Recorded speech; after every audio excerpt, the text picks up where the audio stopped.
Boat నెక్కగలవా ఓ నరహరి తెడ్డు వేయగలవా? పూర్తి వివరాలకు చదవండి రేపటి సాక్షి దినపత్రిక. ఇక తన ఇంటి ముందు చెత్త వేసిన టీడీపీ నేతలను అరెస్ట్ చేయాలంటూ వైఎస్ఆర్ జిల్లా చిన్నచౌక్ పిఎస్ ఎదుట మేయర్ సురేష్ బాబు ధర్నాకు దిగారు. అరెస్ట్ చేసే వరకు ఆందోళన విరమించేది లేదని అంటున్నారు ఆయన.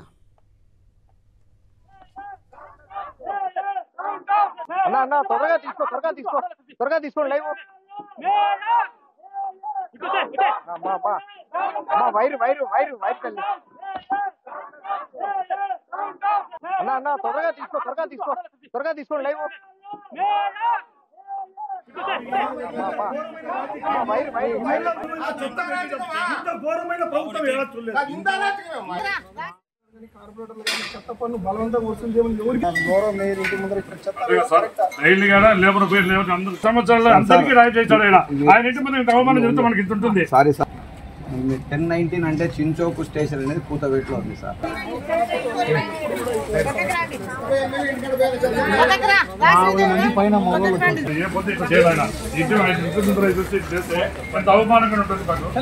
కానీ ఎక్కడ గౌరవ మేయర్ గారు కానీ కార్పొరేటర్లు కానీ చెత్త పన్ను బలవంతంగా వస్తుంది.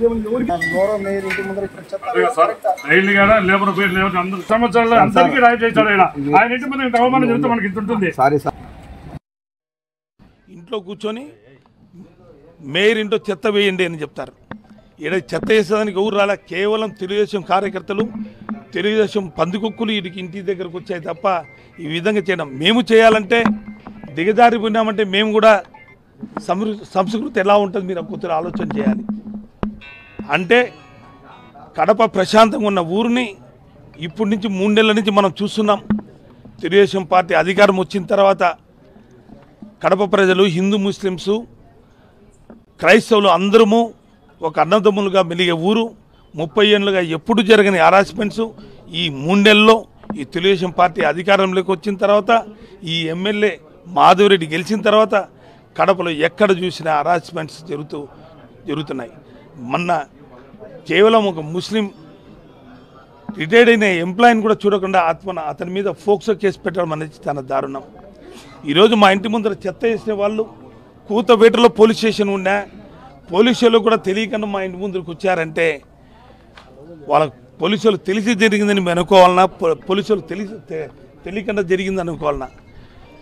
పూర్తిగా ఈ వ్యవస్థలో పూర్తిగా హత్యా రాజకీయాలు, హింసా రాజకీయాలు, దౌర్జన్య కాండాలు ఈ తెలుగుదేశం పార్టీ చేస్తున్న నిదర్శనం మీ కల్లార పత్రికా విలేకరులు అందరూ కూడా చూశారు. ఇలాంటి పరిస్థితుల్లో లా అండ్ ఆర్డర్ ఈ రాష్ట్రంలో ఉందా లేదా మీరే ఆలోచన చేయాలి. ఇంత హరాస్మెంట్ చేసి కేంద్రానికి మా జగన్మోహన్ విన్నవించుకున్నా కానీ కేవలం 3 నెలల్లో ఎంతమంది చనిపోయారు, ఏం చనిపోయినారు, ఏమో అప్పుడే 3 నెలలు కాకముందే ఢిల్లీ పోయి చేస్తానవే, భయభ్రాంతులైనవా, తట్టుకునేవా అంటే ఎంత హీనంగా ఒక బీహార్ లాగా, ఒక ఒరిస్సా లాగా, ఒక వెస్ట్ బెంగాల్ లాగా ఈరోజు మన ఆంధ్ర రాష్ట్రం తయారవుతుందంటే దీన్ని అరికట్టే వాళ్ళు లేరా అని చెప్తున్నాం. ఖచ్చితంగా మేమందరం శాంతియుతంగా ఉన్నాం.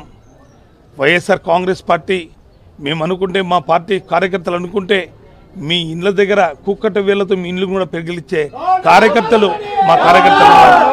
కానీ ప్రజాస్వామ్యంలో ఉన్నాం. ఎంతటికైనా మంచి చెడు అనే ఆలోచన చేసే మా నాయకుడు జగన్మోహన్ గారి అడుగుజాడల్లో మేము నడుస్తున్నాం. అరాచకం చేయాలంటే మాకు తట్టుకోలేరు. మీరు ఏదో బయట ఊర్ల నుంచి జనాలు తీసుకొచ్చి చేస్తున్నారు. ఈ చేసిన వాళ్ళని ఇమ్మీడియట్గా అరెస్ట్ చేయాలని, వాళ్ళ మీద మా ఇంటి ముందర చేసిన హరాస్మెంట్స్కి ఖచ్చితంగా వాళ్ళని అరెస్ట్ చేసేంత వరకు మేము వదిలిపెట్టమని, అంతవరకు పోలీస్ స్టేషన్ కాడ మేము ధర్నా చేస్తామని కూడా మేము తెలియజేస్తాం. కానీ ఎక్కడ గౌరవ మేయర్ గారు కానీ కార్పొరేటర్లు కానీ చెత్త పన్ను బలవంతంగా వస్తుంది. గౌరవ మేయర్ ఇంటి ముందర సంవత్సరాలు అందరికీ రాయి చేశాడు ఆయన ఇంటి ముందు అవమానం చెప్తే మనకి ఇంత ఉంటుంది. సారీ సార్, 1019 అంటే చిన్చౌకు స్టేషన్ అనేది